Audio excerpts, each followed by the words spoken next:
ये कविता 10वीं कक्षा की कविता है, मराठी पुस्तक की कविता है। इसे हम हिंदी में कन्वर्जन करने वाले हैं। इस कविता का नाम है तू सर्व जगाचा त्राता रे, और इस कविता के कवि चारुता प्रभुदेसाई, इन्होंने ये कविता लिखी है। उन्होंने इस कविता में भगवान का जिक्र किया है और भगवान को प्रार्थना भी की है। चलिए अब हम कविता शुरुआत करते हैं। कविता का शीर्षक है तू सर्व जगाचा त्राता रे। त्राता मतलब जो पालन करता है, हमारा जो रक्षा करता है, उसे हम त्राता बोलते हैं। मराठी में उसे त्राता बोलते हैं। तो भगवान को बोला है कि तू पूरी दुनिया का क्या है, पालनहार है, रक्षण करता है। तू सर्व जगाचा त्राता रे। दूसरी लाइन है तू कला बुद्धीचा दाता रे। इसमें आप कला और बुद्धि के दाता हो। बुद्धि और कला आप ही देते हो इंसानों को, ये कहा गया है। नेक्स्ट लाइन में कहा है जहालोत लीन आम्ही तव चरण। लीन मतलब पैरों में सजदा करना, जिसको हम मानते हैं उसे, उसके सामने झुकना। तो उसमें कहा गया कि जहालो लीन आम्ही तव चरणी, इसीलिए हम सभी तुम्हारे पैरों में हमारा सर झुकाते हैं और तुझे सजदा करते हैं। नेक्स्ट लाइन है तू आमुचा भाग्य विधाता रे। भाग्य विधाता मतलब जो हमारी किस्मत बनाता है, जो हमें बनाता है, उसे भाग्य विधाता कहा जाता है मराठी में। आप ये हमारी किस्मत के विधाता हो। नेक्स्ट इसमें क्या है, नटराज नर्तनी दिसशीसु।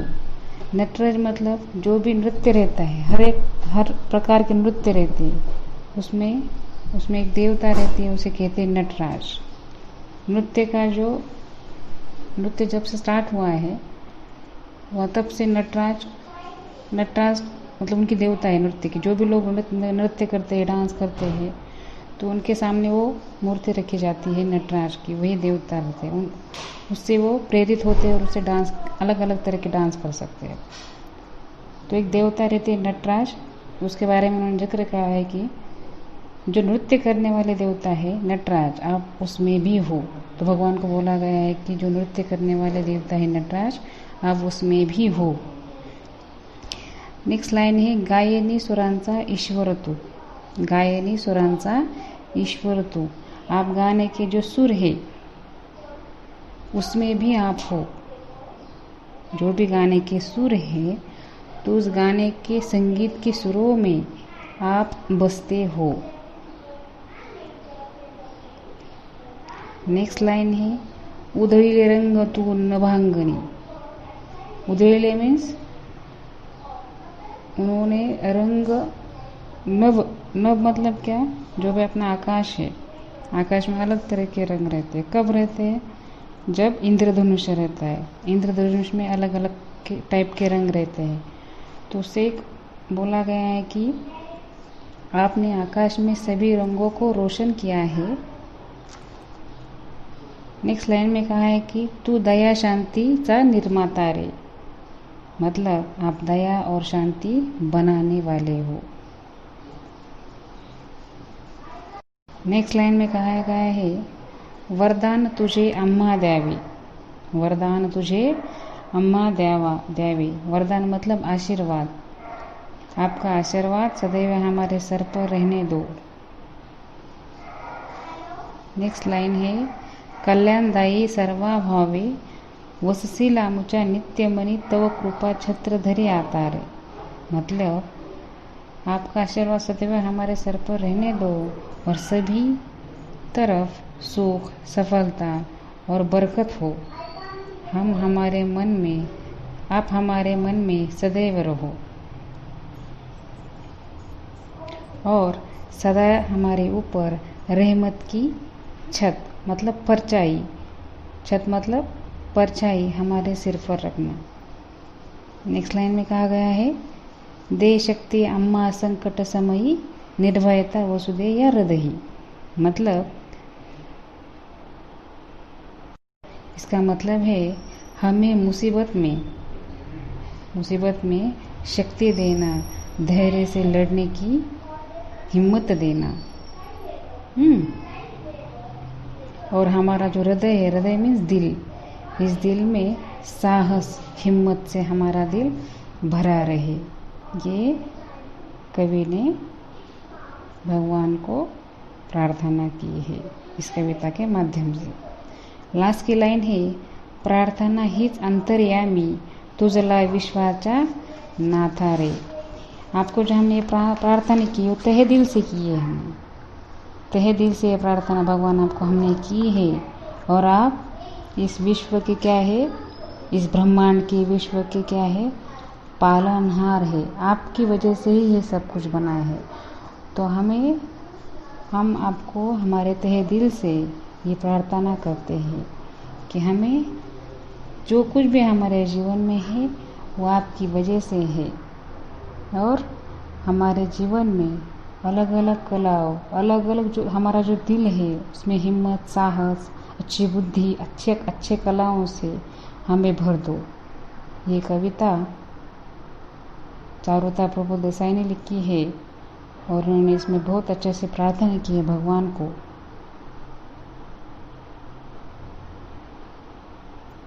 उन्होंने अलग अलग लेख लिखे हैं।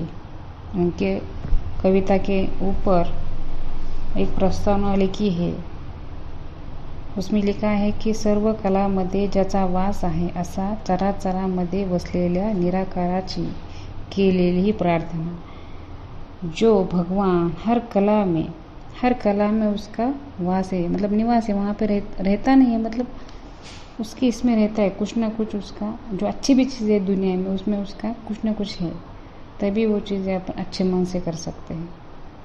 अपने से अच्छी चीज़ें में हर टाइम अपन भगवान देखते हैं, राइट। तो भगवान को एक प्रार्थना की है इस कविता के माध्यम से। अभी जो पोयम हमने यहाँ पर देखा है, इसका एक्सप्लेनेशन हमने हिंदी और मराठी में आप लोगों के लिए लाया है। अभी मैं उसे उर्दू में एक्सप्लेन कर लेती हूँ। तू सर्व जगाचा त्राता रे, तू कला बुद्धीचा दाता रे। सर्व का मतलब होता है सब, जगाचा यानी के दुनिया का, त्राता यानी के निगहबान, यानी अल्लाह ताला से कहा जा रहा है कि तू सारे आलम का क्या है, निगहबान है। तू कला बुद्धिचा दाता रे। कला यानी हुनर या फ़न को कहते हैं, बुद्धि यानी कि हम समझ को, अक़ल या फ़हम को कहते हैं, दाता यानी कि देने वाला, यानी कि ए खुदा तू ही हुनर का और अक़ल का क्या है, देने वाला है। इसके बाद यहाँ पर लिखा है, जाहलो लीन आमही तव चरनी, तू अमुचा भाग्य विधाता रे। जाहलो का मतलब होता है हो गया, लीन का मतलब होता है आजिज़ी से झुक जाना या सजदे में गिर जाना। तो क्या कहा जा रहा है, जाहलो लीन आम ही तव सरनी, ऐ खुदा हम तेरे ही कदमों में क्या है, झुक गए हैं। तू अमुचा भाग्य विधाता रे। चरनी यानी क्या है, कदमों में, और भाग्य विधाता यानी क्या है, किस्मत को बनाने वाला, यानी कि हर इंसान की किस्मत को बनाने वाला कौन है, खुदा ही होता है। और हम क्या है, तेरे कदमों में झुक गए हैं। इसके बाद है, नटराज नर्तनी दिशी तू, गायनी सुरांसा ईश्वर तू।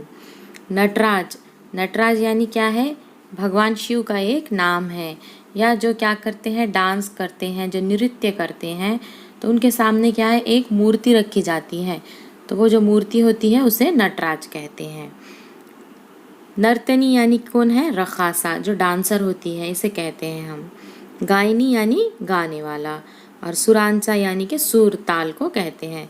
तो क्या कहा जा रहा है कि वो जो नटराज देव होता है, तो नाचने वाले को उसी देव में, उसी नटराज में तू क्या है, दिखाई देता है, और गीत के सुरों में भी खुदा तू मौजूद है। उधड़ीले रंग तू नभांगनी, तू दया शांति निर्माता रे। यानी क्या कहा जा रहा है कि उधड़ीले, उधड़ीले यानी कि फैला दिया है। रंग यानी कि रंग, नभ यानी हम आसमान को कहते हैं।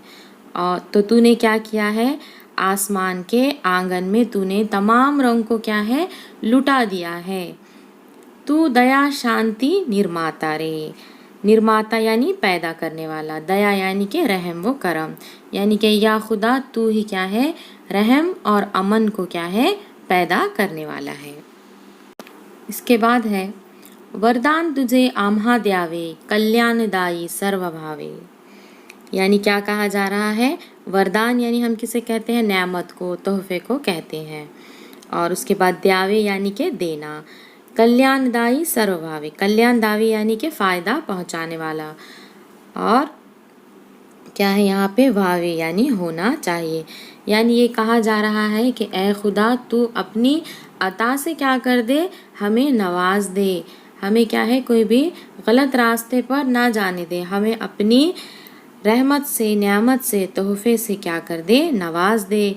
एंड कल्याणदायी सर्वभावे यानी कि तेरा फैज़ जो है वो क्या है, सबको पहुँचे। क्योंकि हम जानते हैं कि अल्लाह ताला जो है वो पूरी कायनात को क्या करता है, फैज़ पहुँचाता है। वसशील अमुच्या नित्यमणि तव कृपा छत्रधरी आता रे।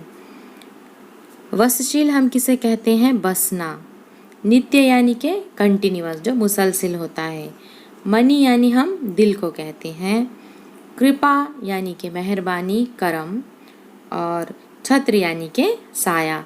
तो क्या कहा जा रहा है कि अल्लाह हमारे दिल पे हमेशा तेरा क्या है, बसेरा हमेशा रहे, और हमारे सरों पर जो है वो तेरी मेहरबानियों का साया हमेशा कायम रहे। दे शक्ति अम्हा संकट समयी, निर्भयता वसुदय या हृदय। क्या कहा जा रहा है, शक्ति यानी कि ताकत, संकट समय यानी मुसीबत के वक्त, निर्भयता यानी कि बेखौफ। भय को हम, भय यानी क्या है, खौफ को कहते हैं, निर्भय यानी बेखौफ, हृदय यानी क्या है, दिल है। तो क्या कहा जा रहा है कि ऐ खुदा तू मुसीबत के वक्त हमें क्या है, क़ुव्वत अता कर, हमारे दिलों को क्या है, बेखौफ कर दे। इसके बाद है प्रार्थना हीच अंतर्यामी, तुझला विश्वाचा नाथा रे। यानी प्रार्थना हम किसे कहते हैं, दुआ को कहते हैं। अंतर्यामी यानी दिल की बात जानने वाले। विश्वाची यानी कि दुनिया की, पूरे विश्व की। नाथा यानी कि पालने वाला। कि या खुदा तू ही क्या है, हमारे दिलों के राजों को क्या है, जानने वाला है, और तू ही सारे आलम का क्या है, पालनहार है, तू ही पूरी दुनिया को पालने वाला है। इस तरीके से हमने यहाँ पर क्लास 10th की मराठी की जो पोयम दी गई थी आपको, तू सर्व जगाचा त्राता रे, इसे हिंदी और उर्दू में आप लोगों के सामने एक्सप्लेन किया है। तो इस वीडियो का मकसद सिर्फ इतना ही है कि आप इस पोयम में क्या समझाया गया है इसे अच्छी तरीके से समझ लें और फिर इसके तमाम आंसर्स को कंप्लीट करें। तो इस वीडियो को ज़्यादा से ज़्यादा अपने फ्रेंड्स के साथ शेयर कीजिए और अल्फाज चैनल को सब्सक्राइब कीजिए। तो मिलते हैं आप सबसे नेक्स्ट वीडियो में।